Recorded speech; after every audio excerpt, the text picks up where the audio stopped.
everyone, welcome back to my channel. അപ്പോൾ നമ്മൾ ഇന്നത്തെ വീഡിയോ എന്ന് പറയുന്നത് ഒരു ട്രാവലിംഗ് വ്ലോഗാണ്. അപ്പം ഫ്രം കണ്ണൂർ ടു ദോഹ ഒരു ട്രാവലിംഗ് വ്ലോഗ്. ഇത് ഞാൻ ഖത്തറിലേക്ക് വരുന്ന സമയത്ത് ഇങ്ങനെ ഏതായാലും പോവല്ലേ വിചാരിച്ചിട്ട് ജസ്റ്റ് ഷൂട്ട് ചെയ്തൊരു വ്ലോഗാണ്.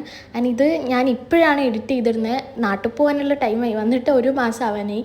അപ്പോഴാണ് ഈ വീഡിയോ തന്നെ ഞാൻ എഡിറ്റ് ചെയ്തിരുന്നത്. എയർപോർട്ടിൻ്റെ ഉള്ളിൽ കയറി പിന്നെ ഇമിഗ്രേഷനും കാര്യങ്ങളൊക്കെ കഴിഞ്ഞ് ബോർഡിംഗ് പാസ്സൊക്കെ കിട്ടി വെയിറ്റിംഗ് ടൈമിലാണ് പിന്നെ ഞാൻ വീഡിയോ എടുക്കുന്ന കാര്യം ഓർത്തത്. പിന്നെ കുറേ നേരം ഇങ്ങനെ ഫ്ലൈറ്റ് വെയിറ്റ് ചെയ്തിരിക്കുകയുണ്ടായി.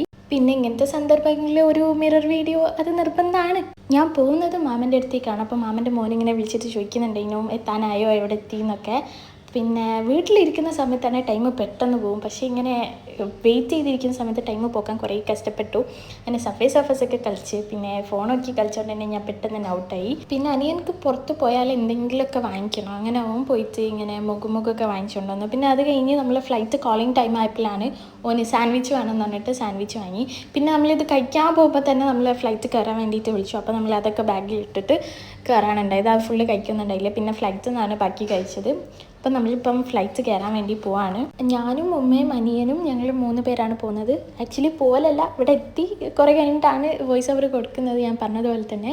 സോ നമ്മൾ ഇപ്പോൾ ഫ്ലൈറ്റ് കയറാനാണ് പോകുന്നത്. കുറേ കാര്യങ്ങളൊക്കെ എന്നോട് മറന്നു പോയിട്ടുണ്ട്, കാരണം കുറേ ദിവസമായി എടുത്തു വെച്ചിട്ട്. അപ്പോൾ നമ്മളിങ്ങനെ ഫ്ലൈറ്റ് കയറുമ്പോൾ അപ്പുറമൊക്കെ കുറേ ഫ്ലൈറ്റ് കാണും. അപ്പോൾ നമുക്ക് കുറച്ചും കൂടെ എക്സൈറ്റഡ് ആവും. നമ്മൾ ഫ്ലൈറ്റൊക്കെ കാണുമ്പോൾ കയറാൻ പോകുമ്പോൾ കുറച്ചും കൂടി എക്സൈറ്റഡ് ആവും. പിന്നെ ഞാൻ കയറിയിട്ടും അവിടെ നിന്നൊക്കെ കുറച്ച് ക്ലിപ്സാണ് എടുത്തു വെച്ചത്. എല്ലാ ഫ്ലൈറ്റ് ജേർണീൻ്റെ ഇടയിലും ഞാനും അനിയനും ഫൈറ്റ് ഉണ്ടാക്കുന്ന ഒരു കാര്യമാണ് ഈ ഒരു വിൻഡോ സീറ്റ് വേണമെന്ന് പറഞ്ഞിട്ട്. ഓന് എനിക്ക് ഒരു കാലത്തും ഈ ഒരു സീറ്റ് തരത്തില്ല. ഈ പ്രാവശ്യം എന്തോ ഭാഗ്യം കൊണ്ട് എന്നോട് കുറച്ചേറെ ഇരുന്നോ പറഞ്ഞിട്ട് മാറി തന്നിട്ടുണ്ടായിരുന്നു. എപ്പോഴും ഓൻ സൈഡിൽ ഇരിക്കുന്നതെന്നുള്ള പേരേ ഉള്ളൂ, പുറത്തേക്കുള്ള വ്യൂ ഒന്നും നോക്കൂല. ഓന് പുറത്തുള്ളതിനേക്കാളും കൂടുതലും ഫ്ലൈറ്റിൻ്റെ ഉള്ളിലാണ് എക്സ്പ്ലോർ ചെയ്യുക. അതെന്താ ഇങ്ങനെ ഇതെന്താ ഇങ്ങനെ എന്നൊക്കെ ചോദിച്ചിട്ട്. അപ്പോൾ ഈ പ്രാവശ്യം ഞാൻ ഇരിക്കട്ടെ ചോദിച്ചപ്പോൾ കുറച്ച് നേരം ഇരുന്നോ പറഞ്ഞിട്ട് മാറി തന്നു. ജേർണി കുറച്ചും കൂടെ ത്രില്ലിംഗ് ആക്കുന്നത് ഈ ടേക്ക് ഓഫും ലാൻഡിങ്ങും ആണ്. അത് രണ്ടും അൽഹംദുലില്ലാഹ് സ്മൂത്തായിട്ട് പോയിട്ടുണ്ടായിരുന്നു.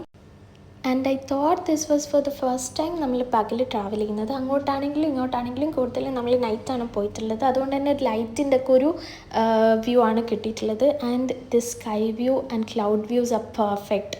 നല്ല രസമുണ്ടായിരുന്നു നോക്കിയിരിക്കാൻ വേണ്ടിയിട്ട്. ഈ സ്കൈ ക്ലൗഡ്സൊക്കെ ഇങ്ങനെ ഓരോ ഷേപ്പിലൊക്കെ നിൽക്കുന്നത് പോലെയൊക്കെ ഉണ്ടായിരുന്നു. ഈ ഓഷ്യൻസും കാര്യങ്ങളൊക്കെ നോക്കി ഇങ്ങനെ ഡെസേർട്ടൊക്കെ കണ്ടു. പിന്നെ അപ്പുറത്തെ സീറ്റിലൊരു കുഞ്ഞു മോനുണ്ടായിരുന്നു. ഞാൻ കുറച്ച് നേരം അവൻ്റെ കൂടെ കളിച്ചിരുന്നു. ഒരു 3 മണിക്കൂർ നമുക്കൊരു same clear weather, clear sky view അതിനുണ്ടായിരുന്നത്. കുറച്ച് കഴിഞ്ഞപ്പോൾ നമുക്ക് സൺലൈറ്റ് കിട്ടി. ആൻഡ് അപ്പോൾ സ്കൈ കുറച്ചും കൂടെ ഭംഗിയുണ്ടായിരുന്നു കാണാൻ വേണ്ടിയിട്ട്, ഒരു ഓറഞ്ചിഷ് കളറായിട്ട്. എനിക്ക് തോന്നുന്നു ഈ വീഡിയോയിൽ ഏറ്റവും കൂടുതലുള്ളത് ഈ സ്കൈ വ്യൂ തന്നെയാണെന്ന്. ഈ കുറേ നേരം ഇങ്ങനെ ഇരുന്നതുകൊണ്ടും പുറത്തേക്ക് സ്കൈ മാത്രം നോക്കാനുള്ളതുകൊണ്ടും ഞാനിങ്ങനെ സ്കൈൻ്റെ പല വേരിയേഷൻസും ഇങ്ങനെ ഷൂട്ട് ചെയ്ത് വെച്ചിട്ടുണ്ടായിരുന്നു. ഫ്ലൈറ്റ് ഏകദേശം ലാൻഡ് ചെയ്യാൻ പോകാമെന്നുള്ള അനൗൺസ്മെൻറ്റ് വന്നപ്പോൾ ഞാൻ ചെറുതായിട്ട് ടച്ചപ്പൊക്കെ ചെയ്തു. കാരണം ഫാമിലീനൊക്കെ ഏകദേശം 1.5 ഇയറിന് ശേഷമാണ് കാണുന്നത്. ഉമ്മാൻ്റെ കസിൻസൊക്കെ ഖത്തറിലാണുള്ളത്. അപ്പോൾ അവരൊക്കെ മീറ്റ് ചെയ്യാനുള്ള ഒരു എക്സൈറ്റ്മെൻറ്റിൽ കുറച്ച് ടച്ചപ്പൊക്കെ ചെയ്തു. ലാൻഡ് ചെയ്തപ്പോൾ എല്ലാവർക്കും ഭയങ്കര റഷ് ചെയ്യുന്നു. അപ്പോൾ നമ്മൾ ബസ്സൊക്കെ കയറി പിന്നെ എയർപോർട്ടിലേക്ക് പോയി. നമ്മൾ ഖത്തറിലേക്ക് ഫസ്റ്റ് ടൈമാണ് പോകുന്നത്. അപ്പം എയർപോർട്ട് ചെക്കിങ് കാര്യങ്ങളൊക്കെ ആയിട്ട് കുറച്ച് ലാഗ് ഉണ്ടായിരുന്നു, കുറച്ച് ടൈം എടുത്തിട്ടുണ്ടായിരുന്നു. ഈ സമയത്താണ് ഒന്ന് വേഗം കഴിഞ്ഞാൽ മതിയെന്നോ പോരൊക്കെ കാണാമല്ലോ എന്നുള്ളൊരു മൈൻഡ് സെറ്റ് ചെയ്യുന്നു ഫുള്ള്. ഞാൻ മെയിനായിട്ട് പോകുന്നത് ഒരു ചെറിയ കുരിപ്പിനെ കാണാനാണ്. ഓനെ എപ്പോഴും വീഡിയോ കോൾ ചെയ്താലും ഇങ്ങനെ വിളിച്ചുകൊണ്ടിരിക്കും. അപ്പോൾ ഓനെ കണ്ടിട്ട് കുറേ ആയി. ആ ഒരു ആളെ കാണാനാണ് ഞാൻ പോകുന്നത്. അപ്പോൾ നമ്മൾ ലഗേജ് കാര്യങ്ങളൊക്കെ വേഗം കിട്ടിയിട്ടുണ്ടായിരുന്നു. പക്ഷേ അവിടെയുള്ള ആ ഒരു വിസിറ്റിംഗ് ഏരിയയിലുള്ള ആ ഒരു ചെക്കിങ്ങിന് നല്ല ടൈം എടുത്തിട്ടുണ്ടായിരുന്നു. Finally we met guys. Lot of video കോളിന് ശേഷം ഞങ്ങൾ കണ്ടുമുട്ടിയിരിക്കുന്നു. And the exciting part was on വേറെ ആരെയും മൈൻഡാക്കിയില്ല. ഓൻ ആദ്യം തന്നെ എൻ്റെ അടുത്തേക്കാണ് വന്നത്. പിന്നെ നമ്മൾ ഖത്തറിലുള്ള എല്ലാ ഫാമിലിയും നമ്മൾ കൂട്ടാൻ വന്നിട്ടുണ്ടായിരുന്നു. എല്ലാവരും ഉണ്ടായിരുന്നു.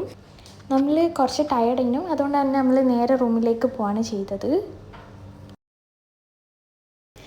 റൂമിലെത്തി കുറച്ച് നേരം റെസ്റ്റൊക്കെ കഴിഞ്ഞപ്പോൾ നമ്മളൊന്ന് പുറത്തേക്ക് ഇറങ്ങി. അപ്പോൾ ഇക്കാക്ക വന്നിട്ടുണ്ടായിരുന്നു. ഓൻ നമുക്ക് ചോക്ലേറ്റൊക്കെ കൊണ്ടെത്തുന്നു. പിന്നെ നമ്മളെല്ലാവരും ഈ കാണുന്ന എല്ലാവരും നമ്മൾ ചായ കുടിക്കാൻ പോകാമെന്ന് പറഞ്ഞിട്ട് പുറത്തേക്ക് ഇറങ്ങി. അപ്പോൾ നമ്മൾ ചായ കുടിക്കാൻ വേണ്ടിയിട്ട് പോയി. അങ്ങനെ ചായ കുടിച്ച് സുഖമായിട്ട് കിടന്നുറങ്ങി. അപ്പോൾ ഈ വീഡിയോ ഇത്രയേ ഉള്ളൂ. ഇഷ്ടപ്പെട്ടാൽ ലൈക്ക് ചെയ്യുക, ഷെയർ ചെയ്യുക, സബ്സ്ക്രൈബ് ചെയ്യുക. ബൈ.